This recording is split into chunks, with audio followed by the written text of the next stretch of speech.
Baiklah, Assalamualaikum warahmatullahi wabarakatuh. Perkenalkan, nama saya Liza Irunisa dengan NIM 8040190269. Di sini saya akan menjelaskan tentang keamanan email dan World Wide Web. Yang pertama yaitu tentang keamanan email. Keamanan email meliputi pengantar, pengertian dan cara kerja email, ancaman dan pencegahan. Yang pertama adalah latar belakang dan pengantar.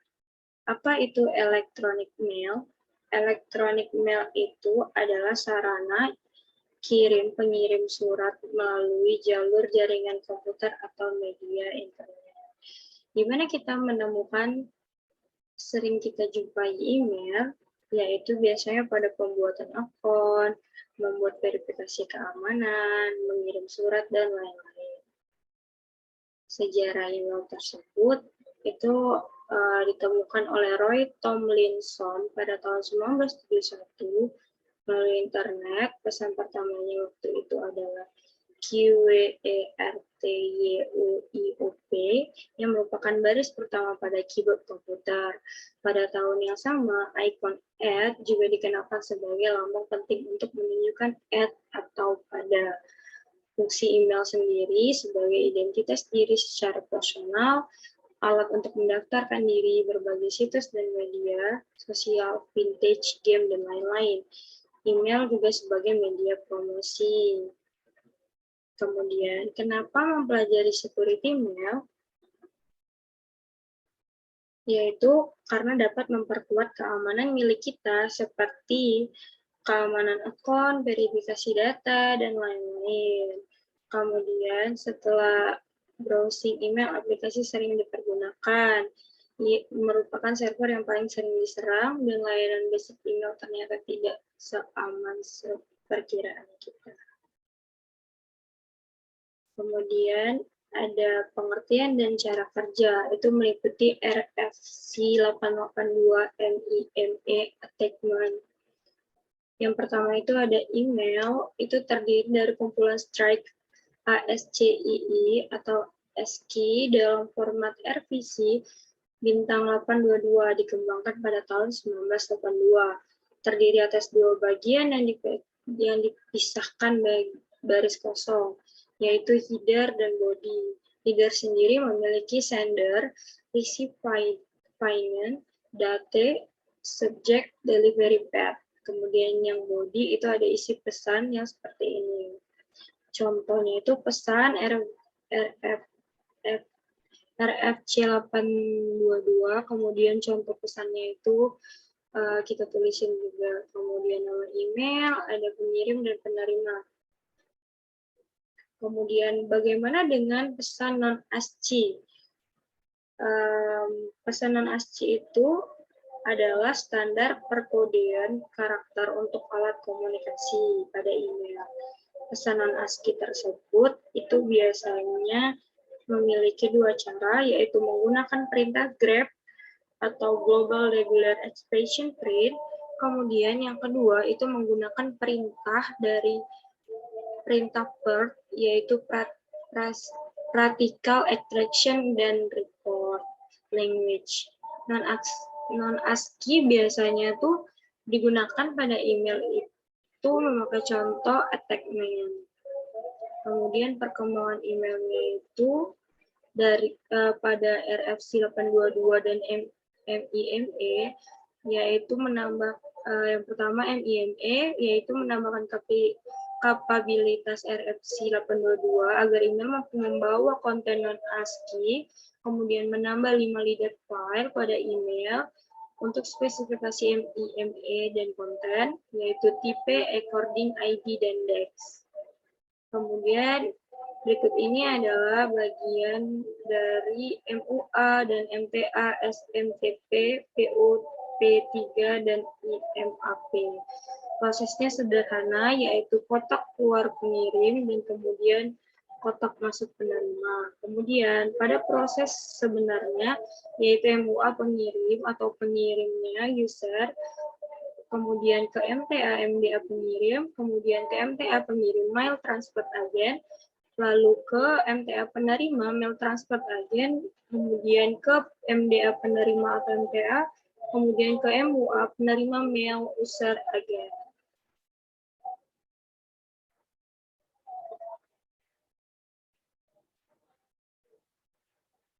Kemudian yang ketiga ada ancaman dan pencegahan. Contoh kejahatan beserta pencegahan pada email. Yang pertama itu ada spamming, yang kedua scamming, yang ketiga phishing, yang keempat malware propagation, yang kelima spoofing. Yang pertama itu ada spamming. Spamming sendiri yaitu secara umum spam yang berisikan konten tentang promosi berbagai produk barang dan jasa.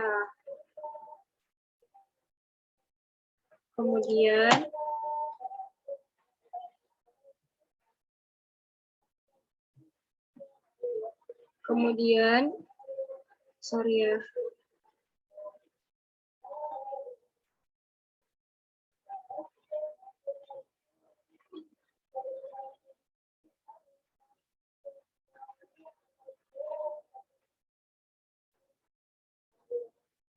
Maaf tadi ada gangguan.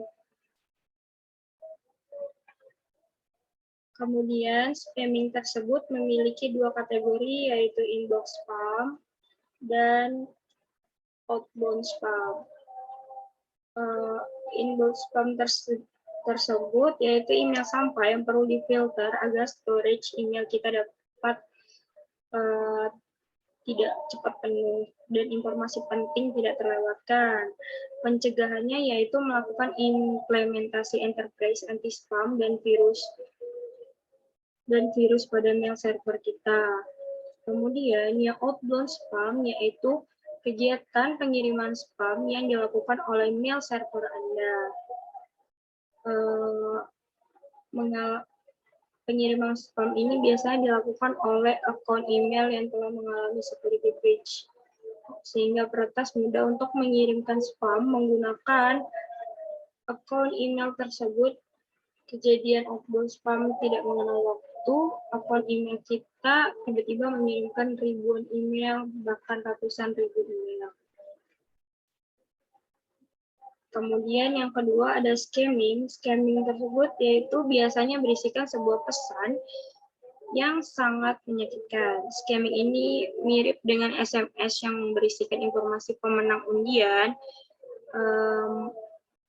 dan lain-lainnya. Contohnya pesan teks itu mama minta pulsa dan sejenis-jenisnya. Kemudian ada phishing.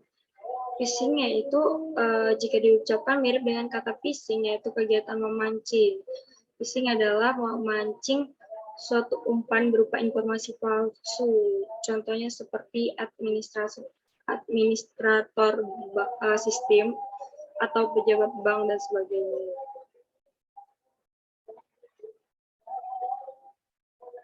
Yang keempat ada malware propagation, yaitu dunia komunikasi email dan internet kadang terasa penuh dengan bahaya malware virus. Namun software tersebut tidak dapat mencegah semua malicious email dan beberapa malicious threats yang datang dari internet. Di antaranya yaitu ada Trojan, Hardshell, virus, word, spyware, ransomware. Yang kelima ada spoofing. Spoofing tersebut yaitu menggunakan alat pom palsu, kemudian menjebak sebuah email dari memakai nama CEO perusahaan Anda, atau dari klinik dokter yang memiliki beberapa personal Anda.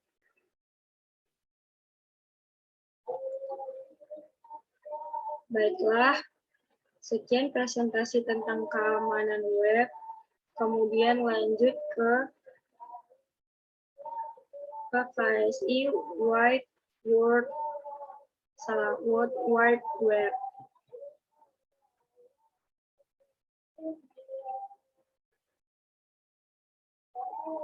World Wide Web, yaitu WWW. Dikenal dengan tim Berners-Lee, terwujud pada paruh akhir 1980-an. Pada tahun 1985, internet global mulai berkembang di Eropa dan Domain Name System atau DNS, dasar Uniform Resource Locator URL, dilahirkan. WWW adalah suatu ruang informasi yang dipakai oleh pengenal global yang disebut pengidentifikasi sumber serangan untuk mengenal pasti sumber daya yang berguna. Melalui web, para pengguna dapat mengakses informasi-informasi yang tidak hanya berupa teks, tapi bisa juga berupa gambar, suara, video, dan animasi. Kemudian ini adalah pendahuluan, yang kedua World Wide Web-nya, keamanan server WWW-nya, yang keempat Common Gateway Interface, yang kelima adalah client dan application-nya.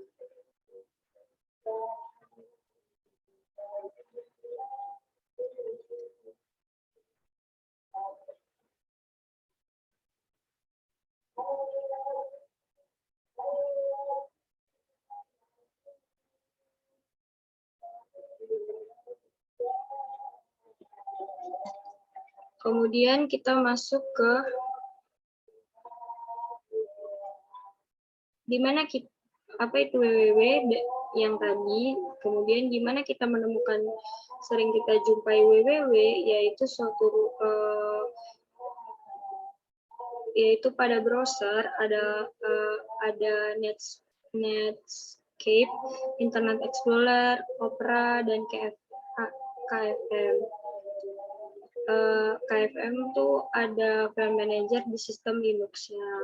Kemudian, dan masih banyak lainnya. Selain browser NextXT, itu pada saat itu baru ada browser yang terbentuk teks. Seperti Line Mode, browser NextXT digunakan oleh tim Berners-Lee.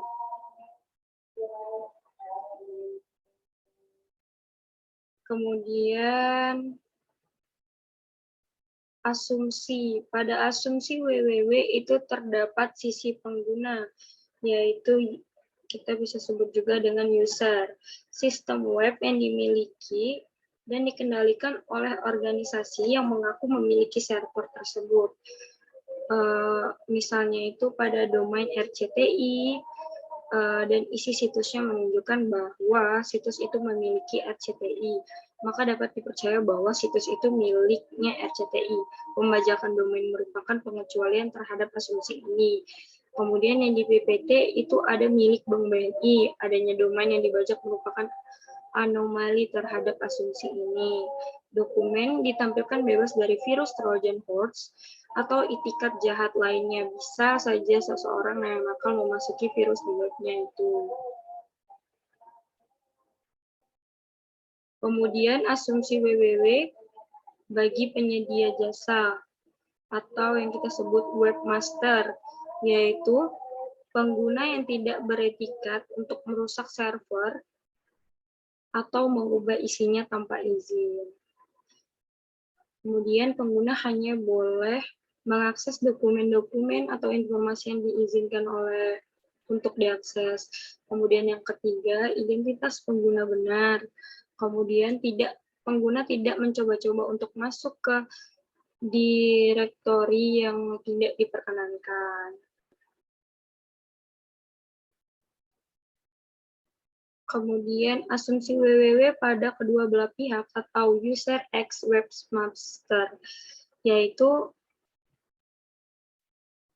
meliputi jaringan komputer dan komputer bebas dari penyalahan pihak ketiga, kemudian informasi yang disampaikan dari server ke klien, dan sebaliknya terjamin kebutuhan dan tidak dimodifikasi dari pihak ketiga, asumsi-asumsi. Kemudian jaringan komputer network dan komputer bebas dari penyadapan pihak, dan sebaliknya. Kemudian asumsi-asumsi di atas dapat dilanggar sehingga mengakibatkan adanya masalah keamanan di sisi server maupun di sisi klien. Keamanan server web merupakan tanggung jawab administrator jaringan. Dengan dijadikannya server web, maka ada akses yang dibuka untuk orang luar. Server web menyediakan fasilitas agar klien dapat mengambil informasi. Informasi yang diambil dalam bentuk file menggunakan perintah GET. Informasi yang diambil dieksekusi di server melalui PHP, ASP, CGI, dan lain-lain.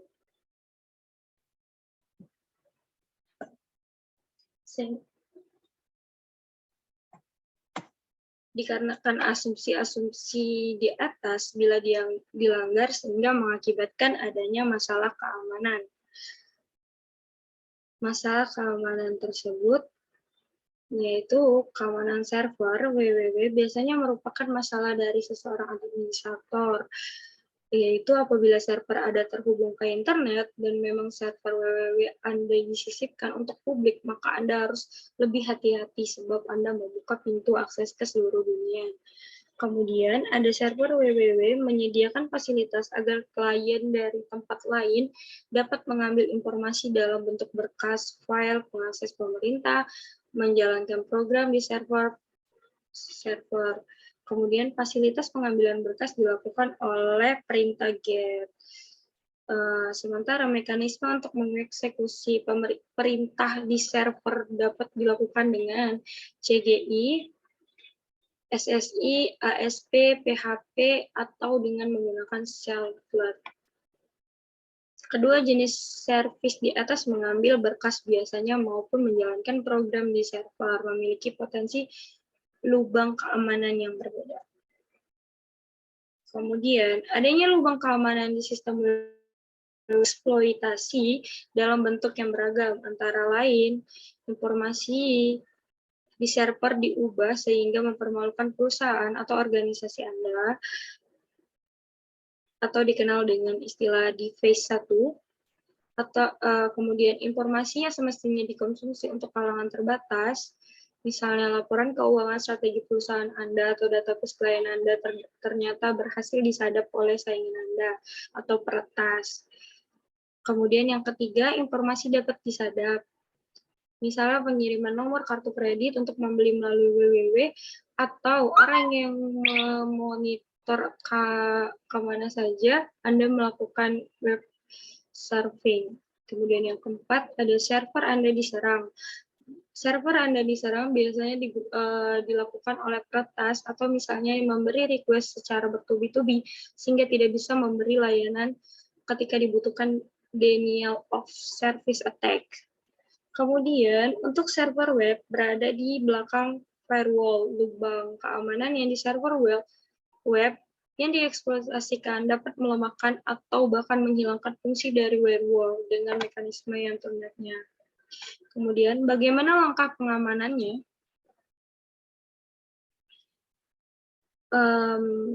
Berikut ini adalah salah satu cara meningkatkan keamanan website yang sangat penting untuk menjaga keberlangsungan operasi bisnis. Beberapanya yaitu menggunakan SSL, selalu update CMS website, perhatikan konfigurasi server, batasi akses pengguna, kemudian perkuat password. Yang keenam, ganti pengaturan default CMS. Yang ketujuh, backup data website. Yang ke-8, install ekstensi yang terpercaya.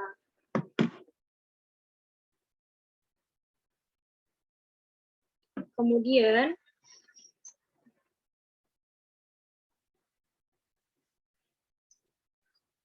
untuk langkah-langkah keamanan itu tidak terjadi adanya virus komputer, maka kita harus, yang pertama, kita harus mengenali virus komputer itu apa. Jadi virus komputer itu adalah program komputer yang dapat mengandalkan atau menyalin dirinya sendiri dan menyebar dengan cara menyisipkan salinan dirinya ke dalam program atau dokumen lain. Bagaimana cara virus itu menyerang? Jadi itu dengan cara menyebarkan berkas-berkas sampah yang tidak berguna biasanya dilakukan oleh peretas atau orang-orang iseng lainnya. Kemudian ada yang keempat yaitu Common Gateway Interface. Common Gateway Interface ini atau disingkat dengan CGI, yaitu suatu standar sebagian menghubungkan bermacam program aplikasi ke halaman web. CGI mirip sebuah program komputer yang diproduksi menjadi perantara antara standar HTML yang menjadikan tampilan web dengan program lain seperti basis data atau database.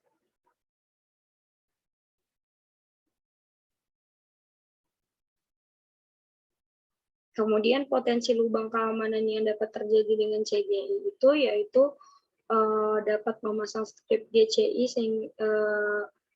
seseorang, jadi menyiapkan berkas password kepada pengunjung yang mengeksekusi CGI tersebut. Kemudian program CGI dipanggil berkali-kali sehingga menjadi terbebani oleh program CGI yang menghabiskan memori dan CPU size dari web server. Kemudian program CGI yang salah konfigurasi menyebabkan sistem administrator ketika dijalankan dapat melakukan perintah apa saja. Untuk sistem Unix, ada saja administrator yang salah setting sehingga server web HTTPD dijalankan oleh root. Kemudian CGI Getbook yang secara otomatis menambah informasi ke dalam halaman web. Kemudian yang kelima, yaitu teks informasi yang dikirimkan ke CGI diisi dengan karakter tertentu dengan tujuan untuk merusak sistemnya. Yang kelima, yaitu ada client and web application. Apa itu client web application? Apa itu client and web application? Yaitu suatu aplikasi yang diakses menggunakan penjajahan web melalui suatu jaringan seperti internet atau intranet. Ia juga merupakan suatu aplikasi perangkat lunak komputer yang dikodekan dalam bahasa yang didukung penjelajah web, seperti ASP, Perl, Java, JavaScript, PHP, Python, Ruby, dan lain-lain, bergantung pada penjelajah tersebut untuk menampilkan aplikasinya.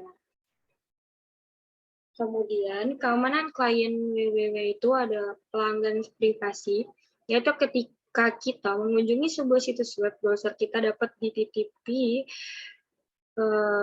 sebuah cookie yang fungsinya adalah untuk menandai kita.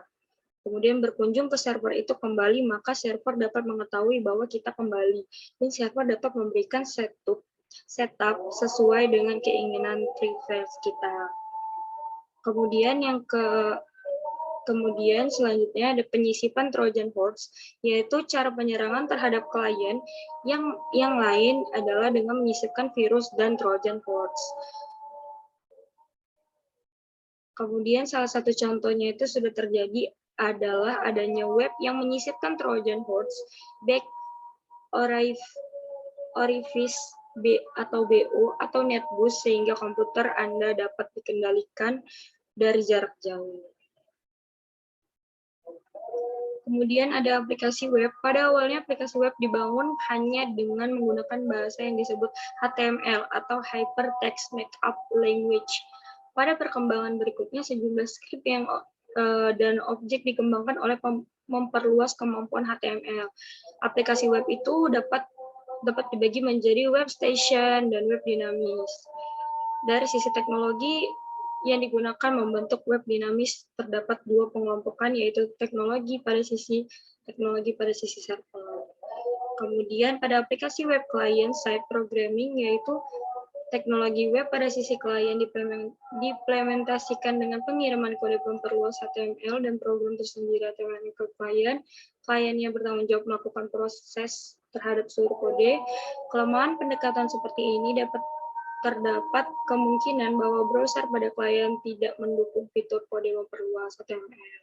Contoh teknologi pada sisi klien yaitu Control Executive X, Java Append, dan script sisi klien. Aplikasi web server pada site programming, yaitu di server berjalan adalah CGI, ASP, JSP, PHP, dan lainnya.